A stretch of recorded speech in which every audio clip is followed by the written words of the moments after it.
आज के डेट में जो मेरी डिग्री है, उस डिग्री से अगर मैं मार्केट में अपनी बोली लगाने जाऊं तो लाख रुपए महीने की नौकरी मुझे मिलेगी। न्यूट्रिशन ऑफिसर मैंने काम किया, डिस्ट्रिक्ट लेवल के पोजीशन पे काम किया, बहुत अच्छा एक्सपीरियंस रहा। और आज के डेट में जो मेरी है ना, वो नए पीढ़ी के हैं। और नए पीढ़ी सोने में मतलब वो सब नहीं होता है, उनको रात भर परिश्रम करा दीजिए, कोई थकता नहीं है, कोई भी कुछ नहीं करते हैं।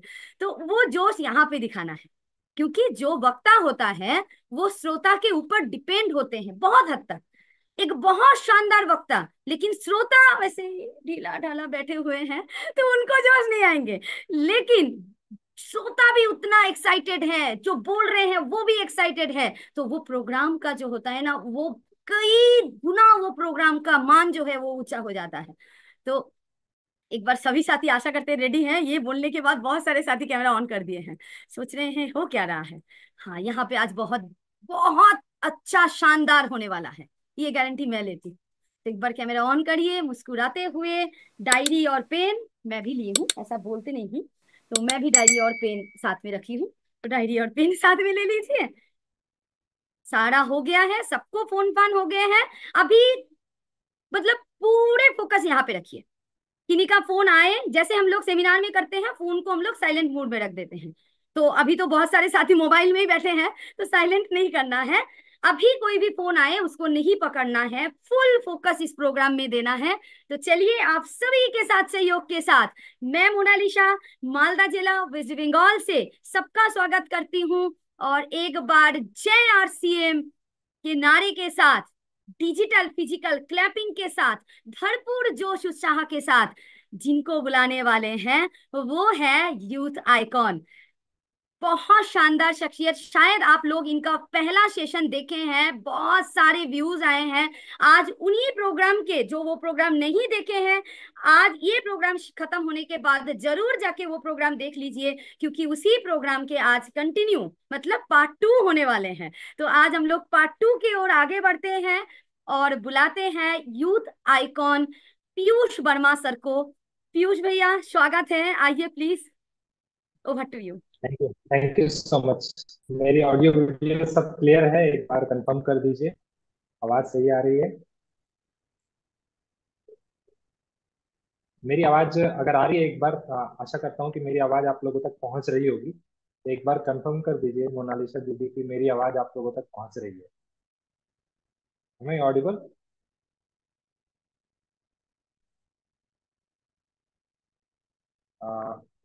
मेरी वॉइस आप सभी लोगों तक पहुंच रही है? एक बार कोई भी थम्स अप करके मुझे बता दीजिए। Yes yes yes, okay. Okay, thank you so much, thank you so much. तो कैसे हैं आप सभी लोग? आशा करता हूँ कि बहुत अच्छे होंगे। और जो हमारा आरसीएम परिवार का जो प्रोग्राम आने वाला है, उस प्रोग्राम को लेके बहुत एक्साइटेड होंगे, ऐसा मैं मान रहा हूँ आप सभी लोगों को। और आपकी एक्साइटमेंट तो इस बात को देख के बनता है कि लास्ट टाइम ये इन्होंने जो है ना स्क्रीन शेयर कर दिया है, तो आप एक बार इसको बंद कर दीजिए। तो लास्ट टाइम मुझे 8 PM के मंच पे पहली बार बुलाया गया था, और आप लोगों ने ऐसा धमाका किया कि मुझे दोबारा यहाँ आने पे मजबूर कर दिया आप लोगों ने। बोला जाता है कि जो 8 PM पे आता है और उसे बहुत ज्यादा प्यार आप लोग देते हैं, और इतना प्यार आप लोगों ने दिया कि पीछे जो मेरा सेशन आप सभी लोगों के बीच में आया था, उसके सबसे ज्यादा रिकॉर्ड तोड़ व्यूज आए हैं। तो इसीलिए मेरे पास फिर से डिमांड आ गया कि आप एक बार और आ जाओ, लोग आपकी बात सुनने के लिए तैयार हैं। तो आज की मैं बात आप सभी लोगों के बीच में रखूंगा। मैं अपने परिचय से शुरुआत करता हूँ। नाम मेरा प्रियांशु वर्मा है, और आज आपको एक ऐसी ही कहानी सुनने का मौका मिलेगा। और जिन लोगों ने मैं अपनी स्क्रीन शेयर कर रहा हूँ, अगर मेरी स्क्रीन दिखाई दे जाए तो जो इनका वीडियो ऑन है वो मुझे एक बार थम्स अप कर देंगे, तो मुझे समझ आ जाएगा कि मेरी स्क्रीन आप लोगों को दिखाई दे रही है। राइट? एक बार थम्स अप अगर कर देंगे। ओके, मुझे बहुत सारे थम्स अप आ गए, थैंक यू सो मच। तो आज के इस 8 PM के प्रोग्राम का बहुत बहुत आप सभी लोगों का फिर से स्वागत है आज के इस शानदार प्रोग्राम में। और जो लोग पिछले सेशन को नहीं देखे थे, पार्ट पार्ट वन, मैं ऐसा ही कहूंगा कि पार्ट वन, क्योंकि पार्ट वन बहुत ही ऐतिहासिक रहा और बहुत जल्दी बहुत सारे लोगों तक ये पहुंच गया। तो मैं आशा करता हूँ कि इतना ही प्यार आप इस पार्ट टू को भी देंगे, उस लेवल की तैयारी में आप सभी लोगों के बीच में करके आया हूँ। तो सबसे पहले स्वागत करता हूँ आप सभी लोगों का। और आज की जो बातचीत है मेरी, वो मैं आपको एक ऐसी कहानी सुनाऊंगा, एक लड़के की कहानी सुनाऊंगा जिस जिसने आरसीएम का एक बहुत बड़ा प्रोग्राम देखा था, और वो दिन था 22 नवंबर 2015। ये वो लड़का है जिसका नाम प्रियांशु वर्मा है, लखीसराय क्यूल का रहने वाला है। और उस समय ग्रेजुएशन पार्ट 2 में पढ़ाई कर रहा था। जीवन के बहुत अंतर्द्वंद में फंसा हुआ था। जिंदगी के बहुत बड़े गोल नहीं थे, क्या होगा कुछ नहीं होगा, लाइफ में क्या करना है ऐसा कुछ पता नहीं था। और ऐसी ही कहानी मैं आपको सुनाऊंगा। और फिर उसी उसी हॉल में, मैं कहूंगा कि त्यागराज स्टेडियम जिसमें ये अगला प्रोग्राम हम लोगों का हो रहा है, उसी प्रोग्राम को होस्ट करने का मौका मिला। तो क्या है ये सफर पिछले 8 साल का, उसको मैं आप सभी लोगों के बीच में रखूंगा। लेकिन उसको रखने से पहले मैं आप सभी लोगों के बीच में एक ये साइकिल शेयर करना चाहता हूँ। और ये साइकिल क्या है, जिसे हम लोग बोलते हैं रैट रेस साइकिल। यहाँ क्या होता है कि हम लोग सुबह उठते हैं, जब हम पढ़ाई कर लेते हैं, हम जब एक अच्छे काम को करने में लग जाते हैं, कोई भी काम, हम जॉब करते हैं, बिजनेस करते हैं, कोई भी काम करते हैं, और उस काम को करने में लगते हैं, तो सुबह सुबह उठते हैं, हमारी घंटी बजती है, अलार्म बजती है, अगर हमें जल्दी कहीं जाना होता है तो घंटी बजती है। उसके बाद हम क्या करते हैं, अपने मॉर्निंग के सारे कामों को करते हैं, निपटाते हैं, और फिर भागे भागे भागे भागे 10 बजे से पहले ऑफिस पहुंच जाते हैं। जो लोग ऑफिस में काम करते हैं या जो लोग बिजनेस करते हैं वो दुकान में पहुंच जाते हैं। उसके बाद क्या करते हैं, 9 to 5 काम करते हैं। 9 to 5 काम करते हैं, इतना काम करते हैं कि वो थक जाते हैं। खास करके मेट्रो सिटीज के जो लोग होते हैं वो तो 9 to 5 काम करते हैं, सुबह 7 to 9 ट्रेवल करते हैं, और शाम को 7 to 9 फिर वो ट्रेवल करते हैं। तो 4 घंटे दिन के तो वो ट्रेवल करते हैं, मैं ऐसा जानता हूँ क्योंकि मैं ऑलरेडी दिल्ली में रहा हूँ, तो मैं इन सारी चीजों को देखा है बहुत नजदीक से। और उसके बाद क्या होता है, घर जब आते हैं तो वो थक जाते हैं, टायर्ड हो जाते हैं। जो लोग न्यूट्रीचार्ज का इस्तेमाल नहीं करते वो थोड़ा और ज्यादा ही थक जाते हैं, क्योंकि उनको विटामिन मिनरल्स की कमी हो ही जाती है। उसके बाद वो खाना खाते हैं और फिर बेड पे जाते हैं, थोड़ा बहुत सोशल मीडिया यूज किया, फिर सो गए, फिर सुबह उठे, यही रूटीन कंटिन्यू होता है। अब ये रूटीन कब तक कंटिन्यू होगा पता नहीं, लेकिन मेरा भी ये रूटीन था। कब था, आरसीएम के साथ साथ मैंने इस रूटीन को जिया। और ये रूटीन था मेरा साल 2019 से साल 2023 का। मैंने एक बहुत अच्छे ऑर्गेनाइजेशन के साथ काम किया, जहां पे मैं गवर्नमेंट ऑफ बिहार और गवर्नमेंट ऑफ यूपी, ये दोनों गवर्नमेंट के डिपार्टमेंट ऑफ हेल्थ के साथ मैं सर्विस दिया करता था।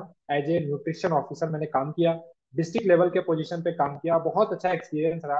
और आज के डेट में जो मेरी डिग्री है, उस डिग्री से अगर मैं मार्केट में अपनी बोली लगाने जाऊं तो लाख रुपए महीने की नौकरी मुझे मिलेगी। इस लेवल का मैं हूँ। लेकिन आरसीएम को करते करते एक भरोसा हुआ कि लाख रुपए महीने की नहीं, मैं तो लाख रुपए दिन का आदमी हूँ। ये भरोसा आरसीएम ने दिया। ये जब ये ऐसा भरोसा आ गया तो फिर बात जमी नहीं, और पिछले 11 महीने से फुल टाइम आरसीएम बिजनेस को कर रहा हूँ, इसको सीख रहा हूँ, जी रहा हूँ, पूरे तन मन धन समर्पण भावना के साथ इस बिजनेस को कर रहा हूँ। और इस साइकिल को हम लोग बोलते हैं रैट रेस साइकिल, चूहा दौड़। इसके बारे में 5 साल या 45 साल टेप में भी आदरणीय वत्स सर ने बहुत अच्छे से इसकी चर्चा करी है। तो आप, क्या है कि हम इस जिद्दोजहद में जब फंसते हैं ना, इस दलदल में जब घुसते हैं, तो हम कितनी भी निकलने का प्रयास करें, हम जब भी किसी दलदल में जाते हैं तो हम जितना निकलने का प्रयास करते हैं ना, उतना ही हम नीचे चले जाते हैं। और यही होता है, और यही जिंदगी का सच भी है। लोग, लेकिन हम या तो जॉब या बिजनेस करें, या फिर हम आरसीएम करें। कोई भी व्यक्ति अगर 20 साल की उम्र से अगर अपने कामों को शुरू करता है और 65 साल तक काम करता है, 45 साल तक काम करता है, और कोई व्यक्ति आरसीएम को शुरू करे 20 साल की उम्र में, तो वो 25 साल तक काम करता है, उसके बाद काम होने लग जाता है। काम का क्या प्रारूप है, वो अलग अलग क्षेत्र में अलग अलग प्रारूप हो जाते हैं, और अलग अलग तरीके से हम काम करते हैं। और यहाँ पे हमारा मेन जो काम होता है वो 5 साल होता है, जब हम अपने नेटवर्क के बेस को तैयार करते हैं, और काम का प्रारूप जो है वो बदलता चला जाता है, और काम जो है एंजॉय में, फन में बदल जाता है। तो मैं आपसे एक सवाल पूछना चाहता हूँ कि क्या आप भी इस रैट रेस से बाहर निकलना चाहते हैं, या फिर आज जो युवा मुझे सुन रहे हैं, या जो 7 जुलाई को आने वाले हैं और इस प्रमोशनल प्रोग्राम को देखने के लिए आए हैं, तो क्या आप भी चाहते हैं कि इस रैट रेस साइकिल में आप फंसे ही नहीं, या इसमें आप जाना ही नहीं चाहते? अगर ऐसा है तो एक बात आज आपको समझनी पड़ेगी कि जो जिस इंडस्ट्री में हम लोग हैं, इस इंडस्ट्री को बोला जाता है डायरेक्ट सेलिंग इंडस्ट्री। और इस इंडस्ट्री में यूथ के लिए डायरेक्ट सेलिंग एक करियर अपॉर्चुनिटी के रूप में आया है। पहले इसको लोग एक करियर अपॉर्चुनिटी के रूप में नहीं देखते थे, क्योंकि उदाहरण की बहुत ज्यादा कमी, विजन की कमी थी, गवर्नमेंट के गाइडलाइंस की कमी थी, बहुत सारी चीजों की कमी थी। लेकिन आज के डेट में किसी भी चीज की कमी नहीं है, जिसके बारे में मैंने पीछे बताया है आपको पार्ट 1 के सेशन में, कि इसका पास्ट क्या है, इसका प्रेजेंट क्या है, और इसका फ्यूचर क्या होने वाला है। और मैंने पूरे कंपेयर करके बताया है कि जो व्यक्ति अभी तो 1995 के बाद जन्मे हैं, जिन्हें हम लोग जेन जी या जेन अल्फा बोलते हैं, वो इस बिजनेस को बहुत तूफानी अंदाज से करने वाले हैं। इस तरीके से करने वाले हैं कि आरसीएम के आज तक के सारे रिकॉर्ड टूटने। अच्छा, अगर सारे रिकॉर्ड टूटने वाले हैं तो ये हैं कहाँ, ये सारे लोग आपके आसपास ही हैं। और आज जो मेरा सेशन खत्म होगा तो आपको चीजें समझ में आ जाएगी कि ये लोग आपके आसपास हैं, तो किस तरीके से आप इनको बिजनेस में लाएं, और अगर आप बिजनेस में लाएं तो वो जिस तूफानी अंदाज से काम करेंगे, पहले उनको एक अंतर्दृष्टि चाहिए होगी, दूरदृष्टि चाहिए होगी। जब तक वो इसके गहराई में नहीं जाएंगे, इसके डेप्थ में नहीं जाएंगे, इसको समझेंगे नहीं, जब तक कि इसको जोड़ा जोड़ी का काम ही समझेंगे, तब तक बहुत ज्यादा कुछ होने वाला नहीं है। तो मैं आज दो चीजों पे बातचीत करूंगा, कि डायरेक्ट सेलिंग जो है वो करियर अपॉर्चुनिटी क्यों है यूथ के लिए। एक तो जो हमारे देश का जो पॉपुलेशन है, इंडिया का जो पॉपुलेशन है, 800 की करोड़ की आबादी में हम 140-42 करोड़ के हैं। हम मतलब पूरा हिंदुस्तान 142 करोड़ की हमारी आबादी है। और इस 142 करोड़ की आबादी में औसतन उम्र जो हमारी है 28 साल की है। मतलब अगर मैं ऐसा बोलूं कि भारत की जनसंख्या का 50% से ज्यादा वो 28 साल से कम का है, तो ये सही होगा मेरा कहना। मीडियन एज पॉपुलेशन बोलते हैं। और इसके बारे में मैं आज आपको इसके बारे में बताऊंगा कि मैं क्या देख के मैं हैरान हूं, मैं क्या देख के परेशान हूं, मुझे कौन सी बात मुझे सोने नहीं दे रही है, और किस चीज से मैं अपनी गति को बहुत ज्यादा बढ़ा रहा हूं और चाह रहा हूं कि मैं कितनी तेज भागूं कि मैं सबको पीछे छोड़ जाऊं। और मुझे अंदर से बिल्कुल ये चीजें जब से मैं जाना हूं, जब से मैंने इसके बारे में स्टडी किया है, तब से मेरा नींद चैन सब हराम हो गया। और ये आपका भी हो जाएगा, मैं आपको यकीन दिलाता हूँ। तो आज जिस चीज की मैं बातचीत करूंगा वो है एवरेज एज ऑफ इंडिया क्या है, 28 साल। ये बहुत बड़ी अपॉर्चुनिटी है सर। 28 साल से कम उम्र के हम लोगों की 50% से ज्यादा की आबादी है। और इसके बारे में जिसको हम लोग कहते हैं, साइंटिफिक टर्म में से हम लोग बोलते हैं डेमोग्राफिक ट्रांजिशन। हो सकता है आपको बहुत सारे लोगों को ये शब्द पता ना चले, लेकिन आज मैं तथ्यों के साथ इसको प्रमाणित करने का प्रयास करूंगा और आपको ये प्रूव करके दिखाऊंगा कि वाकई में ये चीजें अभी घटित हो रही हैं। ये जब आप इसके बारे में जानेंगे तो मैं फिर से वही बात रिपीट करूंगा कि आपका फ्यूज उड़ जाए। तो आप अपने फ्यूज को बचा के रखिएगा, ताकि बार बार उसको अगर चेंज भी करना पड़े तो अपने फ्यूज को चेंज कर लीजिएगा। वो डिसकनेक्शन नहीं होना चाहिए। बिल्कुल आप कनेक्टेड रहिएगा इस पूरे सेशन में। मेरे जो आधे घंटे 40 मिनट के आगे बातचीत आप लोगों से होगी। तो आइए थोड़ा समझते हैं कि डेमोग्राफिक ट्रांजिशन और ये एज क्या है। पीछे के सेशन में पार्ट 1, मतलब जो मैंने पीछे का सेशन लिया था 8 PM का, उसमें मैंने आपको बताया था कि 2022 के हिसाब से वर्ल्ड की टॉप 10 डायरेक्ट सेलिंग कंपनी के टर्नओवर में, US बिलियन डॉलर में, भारत का नाम कहीं भी नहीं है। और भारत का नाम 11वें नंबर पे है टॉप 10 में कहीं भी। इसमें यूएस है, कोरिया है, जर्मनी है, चाइना है, जापान है, मलेशिया है, ब्राजील है, मेक्सिको है, फ्रांस है और ताइवान है। और जब मैंने इसके ऊपर थोड़ा स्टडी किया और मैंने ये जानने की कोशिश की कि इन सारे देशों का औसतन उम्र क्या है, 2023 में क्या है और 2040 में क्या होने वाला है, तो मुझे ये बात समझ में आई कि अमेरिका अभी 39 साल का है और ये 65 साल का बुढ़ा हो जाएगा। 65 साल का बुढ़ा हो जाएगा, मतलब इस देश के 50% से ज्यादा आबादी नॉन वर्किंग हो जाएगी, मतलब काम करने के लायक रहेगी ही नहीं। इसी तरीके से जब मैंने कोरिया का निकाला, कोरिया है तो बहुत छोटा सा देश, मात्र 5 करोड़ की आबादी है, लेकिन डायरेक्ट सेलिंग के टर्नओवर में वो आज के डेट में वो चाइना को भी बीट किए हुए हैं। आप इस बात को समझिए। इतना सा देश है, 5 करोड़ की आबादी है, मतलब इसमें 3 बिहार समा जाएगा। इतना इतना छोटा सा देश है, इतना छोटा सा पॉपुलेशन में इतना बड़ा डायरेक्ट सेलिंग का। और ये भी अभी 45 साल का है और ये 52 साल का बुढ़ा देश हो जाए, मतलब एवरेज एज जो उसकी होगी वो। और उसके बाद अगर मैं बात करूं जर्मनी की, तो इसका भी अभी 39 साल उम्र है और ये 47 साल का हो जाएगा। अगर मैं चाइना की बातचीत करूं तो ये भी अभी 39 साल का है और ये भी आगे चल के 65 साल का हो जाएगा। अगर मैं जापान की बातचीत करूं तो ये 48 साल का है, 53 साल का हो जाएगा। अगर मैं मलेशिया की बातचीत करूं तो ये अभी 30 साल का है, ये 37 साल का हो जाएगा। कलर पे भी ध्यान दीजिएगा। और ब्राजील की अगर मैं बातचीत करूं तो ब्राजील अभी 32 साल का युवा देश है। यहाँ की 50% से ज्यादा आबादी 32 साल से कम की। और ये 2040 जाते जाते 40 साल का हो जाए, मतलब ये भी थोड़ा आगे के उम्र में, आगे के नेक्स्ट स्टेज में जाने वाला है। और अगर आपको चीजें नहीं समझ में आ रही है तो 1881 का प्रिंसिपल मैंने आपको समझाया था लास्ट सेशन में, उसको जरूर से रेफर कीजिएगा। और इसके बाद अगर मैं बात करूं मैक्सिको की, तो आप देखें कि मैक्सिको भी अभी 30 साल का है और ये 37 साल का हो जाएगा। और फ्रांस की अगर बातचीत करूं तो 41 साल का है, ये 50 साल का हो जाएगा। और ताइवान का बात करूं, ये अभी 42 साल का देश है, अभी ये 50 साल हो जाएगा। अब ये साल का क्या मतलब है, आपको क्या समझ में आ रहा है? आज मैं 1 PM के प्रोग्राम में ये क्या बात कर रहा हूँ आरसीन के बारे में, ये सब सालों से क्या महत्व है? मैं कहना ये चाह रहा हूँ कि एक देश जिसकी जो आबादी होती है ना, उसका जो इकोनॉमी होता है ना, उसका वर्किंग एज पॉपुलेशन पे डिपेंड होता है। वर्किंग एज पॉपुलेशन क्या होता है? 20 साल, 18 साल से ऊपर के जब लोग, 18 साल 20 साल से जब लोग काम करना शुरू करते हैं, तो अगले 45 साल तक वो काम करते हैं। और ये 45 साल की पॉपुलेशन जितनी युवा रहेगी, वो देश उतनी ही ज्यादा तरक्की करेगा। उस देश में हर व्यापार, हर तरह की इंडस्ट्री उतना ही ज्यादा तरक्की करने वाला है। और डाटा ये बता रहा है कि टॉप 10 वो देश जो अभी दुनिया में टॉप 10 है डायरेक्ट सेलिंग में, इंडस्ट्री में टर्नओवर करने वाले, ये सारे देश धीरे धीरे बुढ़ापे की कैटेगरी में जा रहे हैं। और ये मैं नहीं कह रहा हूँ, ये रिसर्च कर रहा है, और अभी प्रमाणित भी कर दूंगा एक व्यक्ति का स्पीच सुना के आपको। लेकिन जब मैंने इंडिया का डेटा निकाला, भारत का डेटा निकाला, तो ये पता चला कि ये हमारा जो देश है, अभी सबसे कम उम्र वाला देश है। 28 साल मात्र आबादी है हमारी, 50% से ज्यादा है। यानी कि अगर मैं इसको, अगर सिंपल भाषा में बोलूं कि 140 करोड़ हमारी आबादी है, और 70 करोड़ से ज्यादा लोग 28 साल के हैं। 70 करोड़, कैन यू इमेजिन?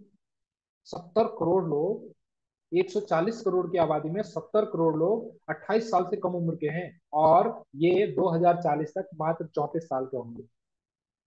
यानी कि जो डेटा ये बता रहा है, अगर आप इसका स्क्रीनशॉट लेना चाहते हैं तो आप ले लीजिए, जो डेटा ये बता रहा है कि जिस स्पीड से हम बढ़ने वाले हैं ना, उस स्पीड से दुनिया की अभी जो टॉप 10 डायरेक्ट सेलिंग में टर्नओवर करने वाला देश है, वो भी नहीं बढ़ने वाला है। क्योंकि हम जवान हैं, जवान का खून क्या होता है? गर्म होता है, और वो बहुत तेज भागता है, और हम बहुत तेज भागने वाले हैं। आइए थोड़ा एक वीडियो, मैंने पीछे के सेशन में आपको बताया था कि अमिताभ कांत जो नीति आयोग के सीईओ है, national institute of transforming India, government of India का एक विंग होता है जो हर तरह की परियोजनाओं को, हर तरह की पॉलिसीज को डिजाइन करता है। उसके जो सीईओ है अमिताभ कांत, इन्होंने डायरेक्ट सेलिंग पे स्पीच दिया था 2016 में। आज मैं उस स्पीच आपको सुनाना चाहता हूँ, जिन्होंने डेमोग्राफिक ट्रांजिशन पे स्पीच दिया था। एक बार जरा सुनिए, फिर मैं आपको आगे लेके चलूंगा।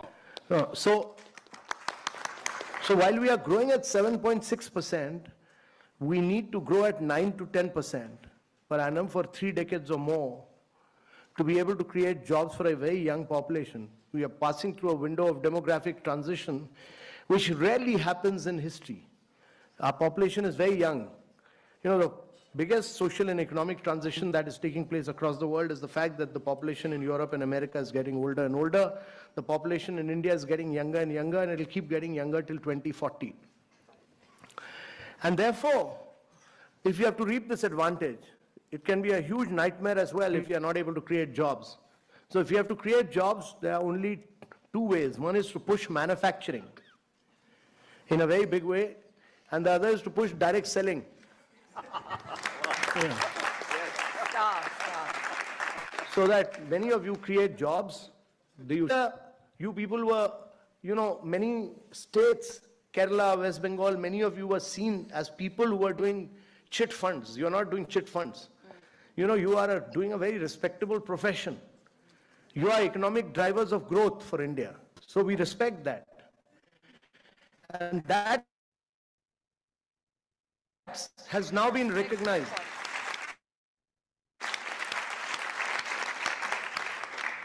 That has now been recognized that government has, by issuing these guidelines, clearly recognized that you are major players of India's economy, that you significantly contribute to India's economy, that you are adding to India's growth and wealth, and that you are creating jobs. And therefore, getting out with these guidelines were very important.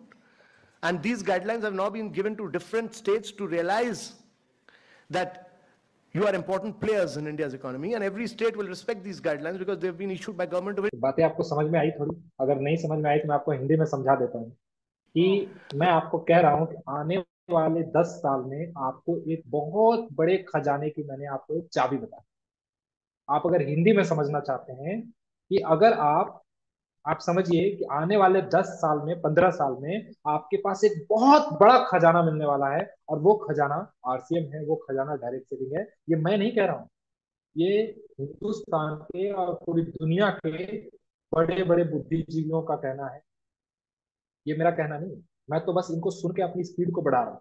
मैं सिर्फ accelerator पे पैर रखता हूँ, मैं break पे पैर रखता ही नहीं हूँ, और टॉप गियर में गाड़ी को चला रहा हूँ अभी डायरेक्ट। क्यों चला रहा हूँ? क्योंकि मेरे को इसका फ्यूचर समझ में आ गया है, मेरे को इसका विजन समझ में आ गया है। और जिस दिन ये आपको समझ में आ जाएगा ना, आपको भी ये जोड़ा गाड़ी का काम नहीं समझ में आएगा। आपको लगेगा कि मैं कैसे पूरी स्पीड के साथ इसमें काम करूँ। और पूरी स्पीड के साथ कैसे काम करना है उसके बारे में थोड़ा हमें समझना पड़ेगा। लेकिन उसको समझने से पहले हम आज यूथ स्पेशल के सेशन में हैं, तो हम ये देखना चाहते हैं, जानना चाहते हैं कि एक यूथ जो है, एक जो युवा है, वो क्या चाहता है। उसके बहुत बड़े बड़े सपने, वो फ्रीडम चाहता है। कैसे फ्रीडम चाहता है? वो टाइम फ्रीडम चाहता है, वो मनी फ्रीडम चाहता है, वो फैमिली सिक्योरिटी। और मैं आपको बताऊं कि आरसीएम हमारी जिंदगी का मॉल है। रिस्पेक्टेड वर्क सर एक बहुत अच्छी बात कहते हैं कि ये फुल पैकेज ऑफ लाइफ है। यहाँ पे मतलब हम किसी जॉब में जाएं तो हो सकता है हमें किसी चीज की कमी हो सकती है, पैसे की कमी ना हो लेकिन टाइम की कमी हो, क्योंकि काम तो करना पड़ेगा भाई। लेकिन ये फुल पैकेज ऑफ लाइफ इसलिए है, ये हमारी जिंदगी का मॉल इसलिए है क्योंकि एक बार जो व्यक्ति यहाँ पे आ जाता है, एक बार जो व्यक्ति यहाँ पे आके टिक जाता है, इस बिजनेस को समझ जाता है और समझने के बाद अपना एक बहुत बड़ा नेटवर्क का बहुत बड़ा डेप्थ क्रिएट कर लेता है, उसके बाद उसको कहीं किसी किसी और कोई दुकान या कोई कहीं भी कोई कमाई का जरिया कुछ भी जाने की कहीं भी जरूरत ही नहीं पड़ती। क्यों नहीं पड़ती? क्योंकि आपको एक ही छत के नीचे सारी चीजें मिल जाती। और कैसे मिलती है, क्या मिलती है, उस वो मैं आपको जैसे जैसे सेशन आगे बढ़ेगा तो आपको चीजें समझ में आएंगी। आपको एक युवा होने का क्या लाभ मिलता है, बेनिफिट्स ऑफ बीइंग यूथ। आप अगर एक यूथ हैं, अगर आप एक अंडर 30 हैं, तो आपको क्या क्या लाभ मिलता है ये थोड़ा समझते हैं। आपके पास वर्क फ्रीडम। वर्क फ्रीडम क्या है कि जब एक 40 साल का आदमी काम करता है तो उसके पास 10 साल के बच्चे होते हैं, उसके पास एक जिम्मेदारी होती है। आप किसी जिम्मेदारी के साथ नहीं, आप फ्रीडम के साथ काम करते हैं। आपका जो माइंडसेट होता है वो एंटरप्रेन्योरियल माइंडसेट होता है। आप नए नए आइडियाज पे काम करते हो, आप स्किल डेवलपमेंट पे काम करते हो। लेकिन क्या होता है कि धीरे धीरे जब हम इस रैट रेस में फंस जाते हैं ना, उसके बाद हम इससे निकलने की सोचते ही नहीं है। जैसे इससे निकलने की सोचते हैं तो पता चलता है कि कार लोन है। जैसे इससे निकलने की सोचते हैं पता चलता है कि बैंक ने पहले ही होम लोन दे रखा है। जैसे ही निकलने की सोचते हैं वैसे ही पता चलता है कि बॉस तो चार बातें सुना रहा है, लेकिन हम रेजिग्नेशन नहीं डाल सकते। क्यों नहीं डाल सकते? क्योंकि अगर हम 4 महीने भी अगर बिना नौकरी के बैठ गए, बिना जॉब के बैठ गए, तो हमारे परिवार को खाने के लाले पड़े। यानी कि हम मजबूरी में उस काम को कर रहे होते हैं जिस काम को हम करना नहीं चाहते। होता है। अगर आपको बिलीव नहीं है, आपको विश्वास नहीं है, तो आप 1 साल 2 साल जॉब करके देखिए, समझ में आएगी बात। वो फ्रीडम नहीं मिलेगा। वो आप मतलब उस फ्रीडम के साथ जी ही नहीं सकते हैं जो फ्रीडम आपको आरसीएम में आके मिलता है। और ये कहने की बातें नहीं, ये महसूस करने की बात। कोई फैमिली रिस्पॉन्सिबिलिटी नहीं होती। एक यूथ, हम अभी किस बात पर बात कर रहे हैं, एक यूथ होने के नाते आपके पास बहुत लेस फैमिली रिस्पॉन्सिबिलिटीज होती है। आप समझिए ना कि आपके माता पिता जीवित हैं, आपके माता पिता आपको आपकी बेसिक नीड के लिए काम कर रहे हैं। आपको अगर पढ़ाई करना है तो पैसे वो देते हैं, आपको अगर कपड़े खरीदना है तो पैसे वो देते हैं, आपको अगर रिचार्ज करना है तो पैसे वो देते हैं, आपको अगर कहीं बाहर शहर में रह के पढ़ाई करना है तो उसके रेंट के खर्चे आपके पिताजी माता जी देते हैं। तो यहाँ पे क्या होता है कि इस उम्र में जब हम रहते हैं, तो इस उम्र में हम बहुत सारे ऐसे कामों को भी कर देते हैं जिस कामों को हम शायद करना नहीं चाहते। जैसे हम बहुत ज्यादा टाइम पास करते हैं। मैं बहुत सारे यूथ से मिलता हूँ और बहुत सारे यूथ से बार बार मिलता हूँ। जब मिलता हूँ तो एक को जब मैंने 3 साल पहले प्लान दिखाया था, जब मैंने मुझसे पूछता हूँ कि भाई अभी कर क्या रहे हो, कहता है अभी भी तैयारी ही कर। वो तैयारी नहीं कर रहा है, वो कंफ्यूज है कि हम करें क्या। उसको समझ में ही नहीं आ रहा है लाइफ में हम जाएं तो किधर जाएं, हम कौन सा रास्ता चुने। कोई तो मुझे 15-20 हजार का कोई नौकर बना दो यार। 5 साल से हम अपने घर वाले को बोल रहे हैं हम तैयारी कर रहे हैं, और कुछ लोग डेडिकेटेड तैयारी करते हैं, वो बात समझ में आती है। कुछ लोग कहते हैं कि मैं एमबीबीएस की, कुछ लोग कहते हैं जेई मेंस एडवांस की तैयारी कर रहा हूँ, कुछ लोग कहते हैं यूपीएससी की तैयारी, कुछ लोग कहते हैं सीएस की तैयारी। यहाँ तक बात समझ में आती है। लेकिन कुछ लोग कहते हैं हम जनरल कंपटीशन की तैयारी करें, जहां पे कंपटीशन सबसे ज्यादा है। 78 करोड़, 70 करोड़ से ज्यादा युवा 28 साल से कम उम्र के हैं और वहां पे सब लोग दौड़ रहे हैं। आप समझिए आप कहाँ जाएंगे? कहीं नहीं जाएंगे। जो बोलते हैं ना आपको जनरल कंपटीशन की तैयारी कर रहे हैं, एक्चुअली में वो अपने लाइफ में बहुत ज्यादा कंफ्यूज है। उनको खुद ही नहीं पता कि क्या करना है। वो बस कहते हैं कि हम साल में 10 फॉर्म भरते हैं, 10 फॉर्म, और सबका एग्जाम देते हैं। कभी बिहार पुलिस का एग्जाम देते हैं, कांस्टेबल का एग्जाम देते हैं, कभी किसका एग्जाम देते हैं, कभी किसका एग्जाम देते हैं। कहते हैं किसी में निकल जाए, किसी में हो जाए, कोई गोल नहीं है, बस घूमे जा रहे हैं। लेकिन एक यूथ होने का एडवांटेज उनको मिलता है, इस समय को वो पास भी कर देते हैं ना, तो उनके लाइफ में कोई बहुत बड़ा फर्क नहीं पड़ता। क्यों नहीं पड़ता है? क्योंकि उनके पास जिम्मेदारी का अभाव होता है। मैं जानता हूं बहुत सारे ऐसे लोगों को जो 30 साल की उम्र के हैं, लेकिन उनके घर का कितना बिजली बिल आता है उनको पता नहीं। उनके घर के खर्चे कैसे चलते हैं, उनके घर में कितना राशन आता है उनको पता नहीं होता है। कई बार माँ बाप इतने प्रोटेक्शन दे देते हैं उनको। लेकिन मुझे मेरे सर कहा करते थे बचपन में कि घर का बिजली बिल कितना आता है ये जानो। भरो नहीं, लेकिन जानो कि कितना बिल आता है, कितना यूनिट खर्च होता है। ये जानो कि तुम्हारे घर के कितने खर्चे हैं और तुम्हारे लाइफस्टाइल किस लेवल का है, ताकि तुम उसी जिम्मेदारी के साथ आगे काम कर सको। जो भी तुम्हारे सपने हैं उस पर तुम काम कर सको। ये बीइंग यूथ हमारे पास एक एडवांटेज होता है कि हमारे पास फैमिली रिस्पॉन्सिबिलिटी नाम की कोई चीज ही नहीं होती, और हम सीरियस तो लाइफ में तब होते हैं जब हमारी शादी होती है। सही बता रहा हूँ, ये मैं 90% युवाओं की कहानी बता रहा हूँ। लेकिन जब एक व्यक्ति डायरेक्ट सेलिंग में आता है, तो जब वो गोल को देखता है, बहुत सारे लोगों को सफल होते हुए देखता है, तो उसके अंदर थोड़ा थोड़ा जिम्मेदारी का भाव आने लग जाता है। जब उसकी टीम बन जाती है, जो अपनी टीम को लीड करने लग जाता है, और जब वो एग्जाम्पल के साथ लोगों को लीड करता है, तो क्या होता है, वो बहुत ज्यादा सीरियस हो जाता है लाइफ। तो ये एक एडवांटेज है यूथ होने का, कि आपके पास क्या है, लो फैमिली रिस्पॉन्सिबिलिटी है। और कुछ लोग बोलते हैं कि मेरे मम्मी पापा मना कर। मैं एक सवाल पूछना चाहता हूँ यूथ से, क्या आपको गर्लफ्रेंड बनाने के लिए मम्मी पापा अलाउ करते हैं? तो जवाब है नहीं। तो जिस काम को करके आपको अपने लाइफ में कुछ भी प्राप्त नहीं होना है, जो आपके गोल सेटिंग से आपका जिसका कोई लेना देना नहीं है, उस काम को करने के लिए जब आप अपने माँ बाप से नहीं पूछते हो, तो डायरेक्ट सेलिंग अगर आपके माँ बाप रोक भी रहे हैं, तो आप क्यों नहीं करके देखते हो 5 साल? अगर आपकी जिंदगी बदलती है, तो क्यों क्यों क्यों नहीं करना चाहिए, मेरा सवाल है। मेरा ऐसा मानना है कि वो नहीं रोकते हैं आपको, आप खुद अपने आप को रोकते हैं, क्योंकि आप कंफ्यूज होते हैं इस स्टेज में। मतलब life is full of unpredictability होती है। आप बहुत कुछ प्रिडिक्ट नहीं कर पाते अपने बारे में, और ये मैं अपने बारे में भी कह रहा हूँ। जब मैं 2015 में था, मैं खुद अपने बारे में कंफ्यूज था कि मुझे करना क्या है। लेकिन धीरे धीरे क्लैरिटी आती चली गई, जब आर्थिंग के बड़े बड़े प्रोग्रामों में आता चला गया। तो ये एक यूथ होने का एक एडवांटेज मिलता है हमें, क्या कि हमारे पास लेस फैमिली रिस्पॉन्सिबिलिटीज होती है, हमारे खर्चे बहुत कम होते हैं। पता है, 2,000 रुपए के पॉकेट खर्चे में पूरा महीना निकल जाता था। दिल्ली जैसे शहर में बता रहा हूँ, दिल्ली जैसे शहर में हम 13,000 जहाँ पे रूम का रेंट दिया करते थे, वहां पे 2,000 के खर्चे में हमारा काम चल जाता। क्यों पता है? मेट्रो से चलते थे, बस से चलते थे। अगर एक एक महीने में एक बार पिज्जा खा लिया तो बजट बिगड़ जाता था। तो क्या है कि हमारे कम खर्चे में हमारा काम हो जाता है जब हम यूथ रहते हैं। और यही चीजें जब आपको 40 साल की उम्र में करनी पड़ेगी, तो आपको अपने बच्चे को भी देखना पड़ेगा, फैमिली को भी देखना पड़ेगा, अपने ससुराल के पक्ष को भी देखना पड़ेगा। बहुत सारी चीजें हैं। फिर आपको सोशल रिस्पॉन्सिबिलिटीज भी निभानी पड़ेगी। इसके साथ साथ आपको थोड़ा सा और भी बहुत सारे जगह पे आपका टाइम जाने लग जाता है। लेकिन जब आप अंडर 30 होते हैं, तो आप डेडिकेटेड रूप से, अगर आप डायरेक्ट सेलिंग को एज ए करियर चूज करके अगर आप काम करते हैं, तो यहाँ पे बहुत कम समय में बहुत बड़ा कर। लेकिन ये आपको समझना पड़ेगा। इसको समझने के लिए आपको एक बड़े प्रोग्राम की जरूरत पड़ेगी। और क्या होता है, एक यूथ होने का और क्या एडवांटेज होता है, हम यहाँ पे रिस्क ले सकते हैं। बहुत मजेदार रिस्क ले सकते हैं। क्यों? क्योंकि प्रोटेक्शन के लिए हमारे फैमिली रहती है।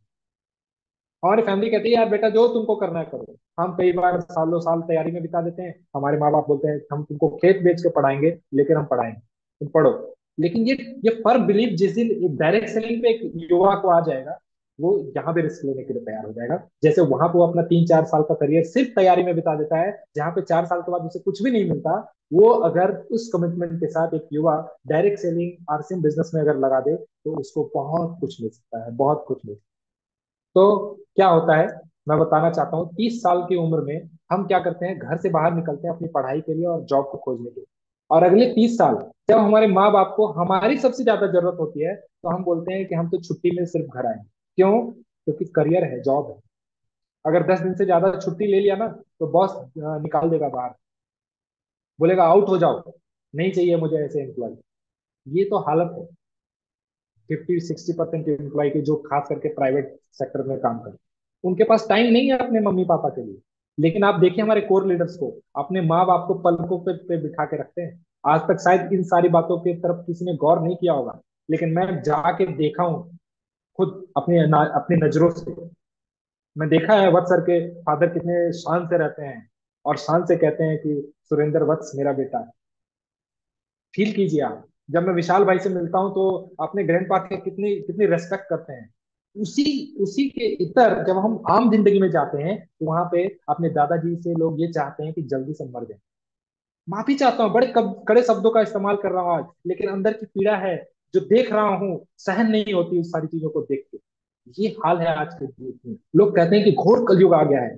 लोग कहते हैं कि एक माँ बाप जो अपने बच्चे के लिए सब कुछ करता है, उसका बच्चा उस माँ बाप के बस जाने का इंतजार करता है कि कितनी जल्दी चला जाए हमारे माँ बाप, ताकि हमारे को एक बर्डन कम हो जाए। आज के डेट में क्या है, जब इंडिया में यूथ का पॉपुलेशन इतना है और ओल्ड एज पॉपुलेशन बहुत कम है, मतलब 20% से भी कम है ओल्ड एज पॉपुलेशन, तब इतने सारे वृद्धाश्रम खुल रहे हैं। मुझे तो ताज्जुब होता है 2050 में, 2080 में क्या होगा, उस समय क्या होगा।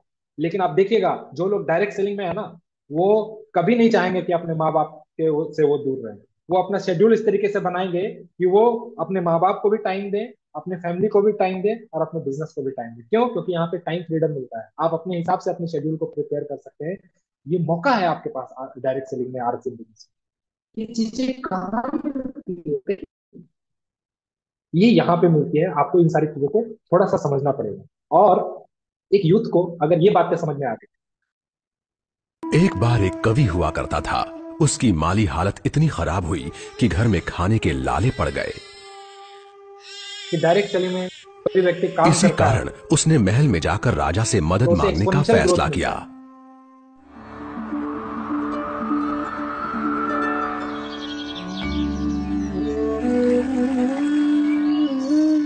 राजा के बुलाए जाने पर उसने अपनी कविताएं पढ़नी शुरू कर दी। वाह वाह वाह वाह वाह वाह। राजा बहुत प्रसन्न हुआ और उसने कवि से अपना इनाम मांगने के लिए कहा।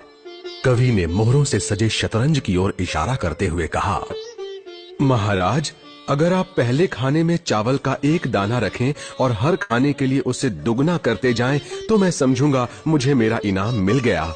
बस इतना ही? राजा ने पूछा। सिर्फ चावल का एक दाना और सोना नहीं? जी हाँ महाराज। तो फिर ऐसा ही हो। दरबारियों ने चावल के दाने रखने शुरू कर दिए। पहले खाने में एक, दूसरे में दो, तीसरे में चार, चौथे में 8। इस तरह वो रखते गए। जब 10वें खाने में चावल रखने की बारी आई तो उन्हें चावल के 512 दाने रखने पड़े। 20वें खाने तक संख्या बढ़कर 5,24,288 हो गई।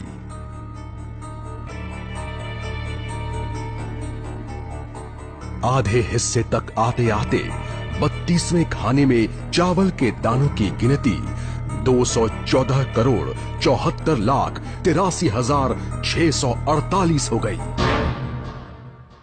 जल्द ही गिनती अरबों खरबों में बढ़ गई। आखिरकार अभागे राजा को अपना पूरा राजपाट उस चतुर कवि के हाथों सौंपना पड़ा। और इसकी शुरुआत चावल के सिर्फ एक दाने से हुई थी। आप कहानी की यहाँ पे ये जो बिजनेस है, ये आपका लीनियर ग्रोथ से नहीं, एक्सपोनेंशियल ग्रोथ के रफ्तार से भागता है। आप कहाँ से कहाँ पहुंच जाएंगे ये आप खुद भी नहीं जानते हैं। जब आप इस चीज को बताएंगे एक यूथ को, या वो यूथ इस बात को समझ जाएगा कि यहाँ पे एक्सपोनेंशियल ग्रोथ होता है, तो पागल की तरह काम करेगा वो, पागल की तरह काम करेगा। एक यूथ को बताइए ना कि यहाँ पे ESBI क्वाड्रेंट जैसी चीज होती है, वहाँ पे एम्प्लॉय जो होता है वो टाइम लगाता है, पैसा कमाता है। सेल्फ एम्प्लॉयड जो होता है वो टाइम और मनी दोनों लगाता है, फिर वो पैसा कमाता है। फिर वो मनी टाइम से अगर वो बी क्वाड्रेंट में चला जाता है तो मनी और टाइम लगाता है, सिस्टम क्रिएट करता है और वो टाइम मनी सिक्योरिटी सारी चीजें कमाता है। और जब वो आई क्वाड्रेंट में जाता है तो सिर्फ मनी डालता है और उसको टाइम मनी सिक्योरिटी सारी चीजें मिलती है। अब जो लेफ्ट साइड में जो लोग रहते हैं, लाइफ टाइम वो कैसी इनकम अर्न करते हैं? Active income. जो राइट साइड में रहते हैं वो पैसिव इनकम अर्न करते हैं। ये सारे इसके फायदे हैं, मैं आज इसके बारे में बात नहीं करूंगा। ये सारे फायदे, एक यूथ को जब इसके फायदे के बारे में पता चलेगा तो वो बिल्कुल काम करेगा। कैसे नहीं काम करेगा, वो हर प्रोग्राम में आएगा। और अगर आपको इसका उदाहरण देखना है तो आप देखिए ना हमारे कोर लीडर्स को। पीछे हमने राकेश शर्मा सर को सुना, हमारे great upline respected Sujeet sir हैं, जिन्होंने 19 साल की उम्र में डायरेक्ट सेलिंग के सफर को शुरू किया। वो भी ग्रेजुएशन पार्ट 2 में थे, मैं भी ग्रेजुएशन पार्ट 2 में मैंने अपनी करियर की शुरुआत की। तो इतने बड़े मुकाम पे चले गए, सफायर जैसे लेवल पे चले गए, मनी फ्रीडम, टाइम फ्रीडम, हर तरह के लेवल को एंजॉय कर रहे हैं, जो चाहते हैं वो करते हैं अपने लाइफ में। तो आपको भी तो समझना पड़ेगा कि जो कोर लीडर हमारे हैं, इसके लाइव एग्जाम्पल, ये जो मैंने आपको एक्सपोनेंशियल ग्रोथ के बारे में बताया, इसके लाइव एग्जाम्पल है। जो मैंने आपको पैसिव इनकम के बारे में बताया, इसके लाइव एग्जाम्पल है। तो ये जो लड़का है जिसकी मैं आज आपको कहानी सुना रहा हूँ, अभी तो मैंने एक यूथ की बातचीत करी थी, एक इस लड़के की कहानी सुनाता हूँ कि 22 नवंबर 2015 को क्या हुआ था। ये लड़का दिल्ली के त्यागराज स्टेडियम में आरसीएम की 15वीं एनिवर्सरी हुई और वहां पे ये स्पॉट हर किया। दिल में जगा दे अगर आप देखें तो ये आज। मेरा चार्ज इतना बड़ा न्यूट्रिशन प्रोग्राम है। इस वीडियो में मैं थोड़ा सा आया था, अगर किसी व्यक्ति को नहीं दिखा तो मैं आपको दिखाना चाहता हूँ। यहाँ पे लेफ्ट साइड, मेरा चार्ज और न्यूट्रिशन वहां से जर्नी शुरू हुई। और जब मैं 7 मई को उसी हॉल के मंच पे था तो बहुत गर्व महसूस हुआ कि यार मुझे भरोसा नहीं हो रहा था 22 नवंबर 2015 को क्या मैं भी ऐसा कर पाऊंगा। पता है क्या हुआ था उस दिन? 7 मई को 7 मई को मेरी कार की ओपनिंग हुई। ये मैंने अपनी गाड़ी ली थी टाटा पंच और उसका उद्घाटन हुआ था। मैं बिलीव नहीं कर रहा था कि उस दिन ऐसा भी होगा 22 नवंबर 2015 को कि इसी हॉल में मेरी गाड़ी का रिबन कट। ये सब कैसे हो पाया एक बड़े प्रोग्राम में। उसके बारे में अब मेरा जो सेशन है वो इसी स्टोरी के इर्द गिर्द घूमेगा। ये कैसे हो पाया, इतना बड़ा कैसे हुआ, वो कैसे हुआ, वो इसकी शुरुआत यहाँ से होती है। आप इस दोनों शख्स को जानते हैं? आपको इन दोनों की जोड़ी अच्छी लगती है? लीजेंड सतीश पंडित जी की और डॉक्टर सुरेंद्र वत्स सर की। अगर आपको अच्छी लगती है तो मैं थोड़ा फ्लैशबैक में आपको लेके चलता हूँ और एक टेप सुनाता हूँ। कल मधु जी आई थी, उन्होंने भी एक टेप सुनाया आप लोगों को। मैं वो चीजें रिपीट तो नहीं करूंगा, लेकिन मैं आज आपको 5 साल या 45 साल का 1 मिनट सुनाना चाहता हूँ। क्या वक्त सर कहना चाह रहे हैं। 2004-5 में 2006 में उनकी एक मीटिंग हुई थी अ, अ, पठानकोट में। 5 साल या 45 साल टेप में उन्होंने क्या कहा था ऐसा, आप भी थोड़ा सुनिए।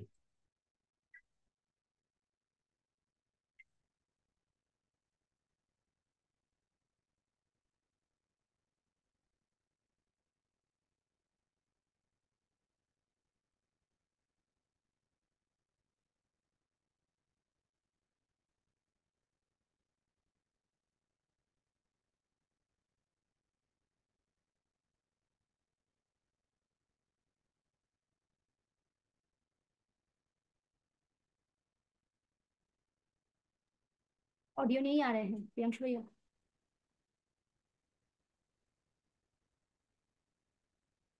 प्रियांशु भैया ऑडियो नहीं आ रहे हैं, मेरा आवाज आ रहे हैं आपके पास? अच्छा, आपको वॉइस नहीं सुनाई दे रही? नहीं नहीं नहीं, कोई आवाज नहीं आ रहा है, किन्हीं कोई नहीं सुनाई दे रहे। अच्छा, ओके ओके। मुझे लगा कि मैं सुन रहा हूँ तो आपको सुनाई दे रही होगी ये चीजें। कोई बात नहीं। तो मैं ये कहना चाह रहा हूँ इस स्टेप में वत्स सर ये कह रहे हैं कि एक एक फंक्शन में, एक बड़े प्रोग्राम में एक लीडर का बेस तैयार होता है, एक नया टेक्निकल अचीवर तैयार होता है। मैं माफी चाहता हूँ, मैंने ऑडियो को उस तरीके से चेक नहीं किया कि आपको सुनाई दे, पर मैं फिर से रीस्क्रीन शेयर करता हूँ। अगर आपको सुनाई दे तो मुझे बताइएगा। अभी अगर और सुनाई, उसके बाद जब आपके अभी सुनाई दे रहा है? Yes yes. Okay okay. सामने सबसे बड़ी निराशा है, आपकी मंजिल को तक पहुंचाने में सबसे बड़ा योगदान रहेगा एक तीसरी और बहुत महत्वपूर्ण चीज, वो है फंक्शन। इस प्रकार की मीटिंग्स आप किसी के ड्राइंग रूम में जाके किसी व्यक्ति को ज्वाइन करवाते हैं, वो आरसीएम माइनस का डिस्ट्रीब्यूटर बन जाता है। अगर आपने उस व्यक्ति को लीडर बनाना है, अगर आप चाहते हैं कि इस व्यक्ति की टेक्निकल बोनस का बेस बनना स्टार्ट हो जाए, उसको इस प्रकार के माहौल में बिठाना पड़ेगा ताकि उसके दिमाग में 1 लाख की बात घुस पाए। बड़े प्रोग्राम की लेके आना पड़ेगा आपको, लोगों को ये समझना पड़ेगा। ला सकते हैं। ये जो मीटिंग्स होती हैं, ये इस प्रकार के फंक्शन होते हैं, ये लीडर्स पैदा करते हैं। यहां से शुरुआत होती है। कोई व्यक्ति डिसीजन लेके जाता है, गंभीर डिसीजन, कि यस आज मेरी समझ में आ गया, मैं करूंगा, और निश्चित रूप से वो करता है और उसका रिजल्ट रहता है। कुछ टाइम के बाद लोग उसको मुकेश कोठारी रूप के बारे के रूप में जानते हैं, कुछ लोग उसको सतीश पंडित के रूप में जानते हैं, कुछ लोग एस अत्री के रूप में जानते हैं, तो कुछ लोग राकेश शर्मा और प्रमोद गुलाटी के रूप में उनको जानने लग जाते हैं, क्योंकि वो इस प्रकार की मीटिंग्स की पैदावार होते हैं। यस तो बड़े लीडर्स जो होते हैं, और कुछ लोगों को ना, ये मैंने फर्स्ट डे जब अपनी स्लाइड में ये सारी चीजें दिखाई थी तो कुछ लोगों को ये सारी चीजें ना ऐसी लग रही थी कि मतलब पता नहीं ये लड़का को किस्मत से ये सारी चीजें मिल गई क्या, ये या फिर ये वत्स सर का चमचा करता होगा या ये बहुत कुछ करता होगा। मैं आपको बताना चाहता हूँ, मैं चमचा नहीं हूँ, मेरे को बड़े प्रोग्राम में वत्स सर ने आइडेंटिफाई किया। मैं लगातार 3 एनिवर्सरी में इनको दिखा था। 2015 की एनिवर्सरी में जब गया था तो मैंने सिर्फ इनको सुना था। जब 2016 की एनिवर्सरी में गया तो इनके साथ फोटो खिंचवाया था। 2017 की एनिवर्सरी का टिकट लेने के लिए मैं यूएस के ऑफिस तक चला गया था, सिर्फ 2 टिकट लेने के लिए। और ये दोनों लोग यहाँ पे आपको दिख रहे हैं। 19वीं एनिवर्सरी के मंच पे जब मुझे कोई क्लब का सेलिब्रेशन हो रहा था तो उसमें मुझे सर के साथ सेल्फी लेने का मौका मिला। ये चीजें किस्मत से नहीं मिली है, ये चीजें मेहनत से मिली है। और मेहनत बस एक ही चीज का कमिटमेंट था कि बड़े प्रोग्राम को नहीं छोड़ना। बड़ा प्रोग्राम अगर कहीं भी हो, क्योंकि बड़े प्रोग्राम से लीडर पैदा होते हैं, ये बात मैंने अलग अलग तरीके से अलग अलग लोगों के मुंह से सुना था और उसका खुद मैं टेस्टिमोनियल।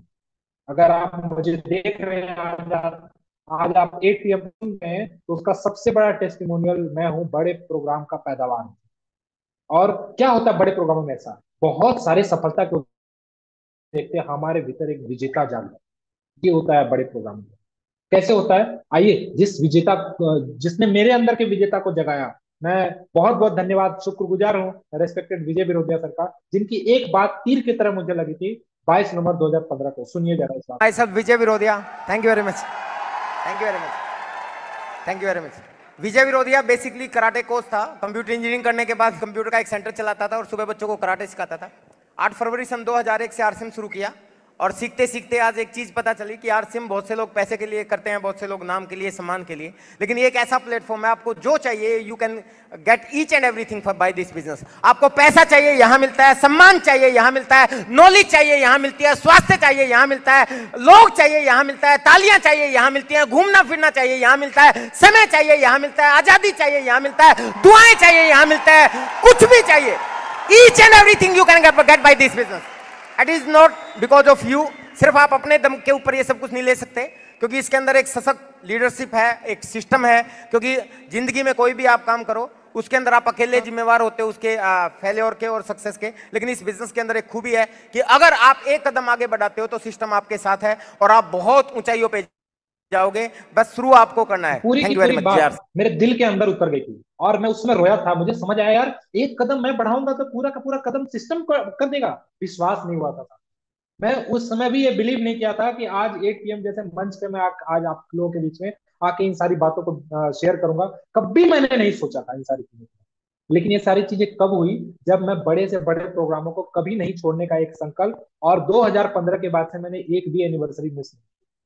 और अगर आप ऐसे हैं जो एक एनिवर्सरी में आते हैं और दूसरे में कहते हैं कि तो वही होता है, जाने से क्या होगा, तो आप टेक्निकल पे नहीं जा पाते। बस एक ही बात, सिंपल सी बात है। आप बड़े प्रोग्राम, चाहे यूनिवर्सिटी हो चाहे यूथ का इवेंट हो, वहां पे आपको जाना चाहिए। शुरुआती 7 दिन में एक बहुत शानदार कहानी लोगों सिस्टमाइज्ड एक बड़ा सेमिनार, और उसके लिए किया हुआ आपका पूरे बल से एक प्रयास आपकी जिंदगी की सारी मुश्किलें। आवाज तो आ रही है ना? मुझे याद है शायद 17 जनवरी की 2 साल पहले की बात है। इसी हॉल में मेरी एक मीटिंग थी 16 जनवरी को, और देहरादून में 3 दिन फील्ड वर्क करके आया था और उन्होंने मेरे को आश्वस्त किया कि 3 कॉलेज लेके आएंगे। कितनी? 3, लगभग 25-30 लोग। मैं क्या बिजनेस चल गया भाई, अगर पहला ही प्रयास था मेरा, अभी 1 महीना भी नहीं हुआ था। तो 3 दिन रह के मैं 15 तारीख को इधर आया। 15 को आके मैंने शाम को फोन किया, कहते जी 3 तो नहीं 2 पक्का, 2 जरूर आएंगी। मैं कहा चलो 2 भी बुरी नहीं है। अगले दिन फोन किया कि 2 तो नहीं 1 जरूर, पर 1 जो है ना वो खास लोगों की आएगी, बढ़िया। मैं कहा चलो एक ही ठीक है। 16 तारीख मैंने यहाँ मीटिंग की और मीटिंग जैसे खत्म हुई 9 बजे 10 बजे मैंने फिर फोन किया। कहते कि ऐसा है कि वर्मा जी का बहस जो है वो ठीक है, शर्मा जी की इस तरह के बहाने। हाँ, फिर ऐसा करते हैं कि मेरे वाली जो कार है उसमें 3 लोग आ जाएंगे, मेरे को मिला के 4। एनीवे, मैंने फिर 11:30 बजे फोन किया। तब मेरा परमानेंट स्टे था चंडीगढ़ में। मैंने फोन किया तो पता चला कि 1 घंटे बाद कि वो ऐसा है जी, वो वैसा है। अब वो मारुति भी आते आते रुक गई। अब मुझे पता था कि स्कूटर तो आ नहीं सकता। तो फिर लास्ट में उस व्यक्ति ने एक बोला कि ऐसा है कि अब साथ तो कोई है नहीं। फिर मैं सोचता हूँ कि मैं भी फिर अगली बार ही सही, मेरी बिटिया का पेपर भी है, ठीक है। ये रिजल्ट हो गया 11:30 बजे रात को। सुबह फंक्शन कहाँ? पानीपत रोड, धर्मशाला। मैंने सोचा कि मुझे क्या करना चाहिए। मैंने खाना खाया इधर ही, ये नागपाल रेस्टोरेंट है ना। खाना खा के खाते खाते मैंने सोचा कि अब तुरंत क्या करना है, यहाँ से भी कुछ लोगों ने जाना था। एनीवे, मैंने क्या किया कि ट्रिब्यून में कुछ वाकफियत है, मैं ठीक 12 बजे ट्रिब्यून पहुंच गया। वहां पूछा, वो पता चला कि 1:30 बजे वो गाड़ी जाती है जो देहरादून अखबार छोड़ती है। देहरादून बैठा उसमें, 4:45 बजे उस गाड़ी ने मेरे को देहरादून घंटाघर उतार दिया। मैंने वहां जाके फोन किया, उस व्यक्ति को लगा, उसने इस तरह से जवाब दिया, हाँ आप होया हम फिर अगली बार देखेंगे। उसको लगा कि चंडीगढ़ से बोल रहा है। मैंने बोला कि घंटाघर से बोल रहा हूँ, आ जाओ निकल के। मैं वहां रुका 2 घंटे, एक कॉलेज एक मूर्ति कार में लेके आया। केवल 22 महीने 50 लाख का बिजनेस है, 4 टेक्निकल, 15 रॉयल्टी। हाँ जी, एक बड़ा फंक्शन, और उस पे आपकी मुस्तैदी, उस पे आपका किया हुआ ठीक ठीक काम। जब कोई बड़ा फंक्शन आता है तब आपको क्या करना है, डिटेल में बहुत सारी चीजें इस पे डिस्कस हो सकती हैं। अगर आप ये पॉइंट अपने दिमाग में रखोगे तो आपका दिमाग आपको आइडिया देगा, नए नए आइडिया देगा। लुधियाना अगर फंक्शन हो रहा है और आप उतावले हैं अमृतसर में बिजनेस करने के, अमृतसर वाले व्यक्ति को लुधियाना बुलाओ, देन फिर अमृतसर जाओ। ऐसे में जो भी चीजें हैं, करनाल में फंक्शन है, उस फंक्शन में किन नए लोगों को मैंने बुलाना है, मेरे पास लिस्ट है उनकी, सिस्टमाइज्ड। एक बड़ा समय, और मैं आपसे एक ही आह्वान कर रहा हूँ, आज 5 जुलाई को आपके पास एक मौका है, आपके पास मौका है एक ऐसी ही कहानी की जबरदस्त शुरुआत करनी। आज क्या करना है, बहुत सारे लोग आपको मना कर दे, एक मजबूत आदमी को आप चुनो और आप उसको पकड़ के 7 जुलाई के प्रोग्राम में बैठो। भाई साहब, आपका भी 50 लाख का बिजनेस, 4 टेक्निकल, 8-10 रॉयल्टी, एक एक स्टेशन आपका बिल्ड हो सकता है सिर्फ एक लोग। लेकिन ये करेगा कौन? जो इस काम को करेगा वही वो इनाम पाएगा, वही वो फल काटेगा। जो बोएगा वो काटेगा, जो नहीं बोएगा वो नहीं काटेगा। यानी कि आपके पास वो कहानी बनाने का मौका है। इसीलिए मुझे आज यहाँ पे बुलाया गया था, ताकि मैं आज आपको इन सारी चीजों से अवगत करा सकूं। और मैं कोटेशन बोलना चाहता हूँ, success is where preparation in opportunity meet. Success क्या है, सफलता क्या है, जहां पे आपकी तैयारी और आपके मौके दोनों जहां पे मिल जाते हैं, वहीं पे आपको सक्सेस मिलती है साथियों। और आपके 3 सवाल के जवाब बहुत जरूरी है जानना इसको, कि डायरेक्ट सेलिंग या आरसीएम क्या है, उसे क्यों करना है और कैसे करना है। और ये दोनोों के बीच में जो एक लाल वाला कलर है ना, क्यों, ये क्यों एक बड़े फंक्शन में जाने के बाद क्लियर हो जाता है। और जब क्लियर हो जाता है तो क्या होता है, हम इस तरीके के फंक्शन में आते हैं, ये सारी स्लाइड को पहले से देख चुके हैं कि क्या क्या होने वाला है। ये इसके बारे में मैं आपको नहीं बताऊंगा ज्यादा, बस आपको ये बताना चाहता हूँ कि अगर ये वीडियो जो लाइव सुन रहे हैं, इस वीडियो को बाद में भी एक बड़े फंक्शन के टूल की तरह इस्तेमाल किया जा सकता है। और अगर आप ये वीडियो देख रहे हैं 7 जुलाई के बाद, तो आपको क्या क्यों कैसे क्लियर करने के लिए, क्या क्लियर करने के लिए बिजनेस स्कूल जैसी किताबों को पढ़ना पड़ेगा, क्यों क्लियर करने के लिए पैराबल ऑफ द पाइपलाइन, आपका सपना किसने चुराया, और कॉपी का मार्केटिंग वर्क है जिसको आपको पढ़ना पड़ेगा, और कैसे करने के लिए आपको डायरेक्ट सेलिंग का विजेता कैसे बने, और सवाल ही जवाब है। इतना अगर आप करते हैं तो आपको सारी जानकारी मिल सकती है। एक बड़ा फंक्शन और उस पर किया गया आपका ठीक ठीक प्रयास आपकी जिंदगी की सारी मुश्किलों को हल कर सकता है। इन्हीं शब्दों के साथ मैं फिर से बुलाना चाहता हूँ मोनालिसा दीदी को, अपनी वाणी को यहीं पे विराम देना चाहता हूँ और माइक को हैंड ओवर करना चाहता हूँ। बहुत बहुत धन्यवाद, थैंक यू सो मच, आप सभी लोगों ने इतने ध्यान पूर्वक मुझे सुना। थैंक यू, जय आसिफ। बहुत शानदार सर, बहुत ही जबरदस्त।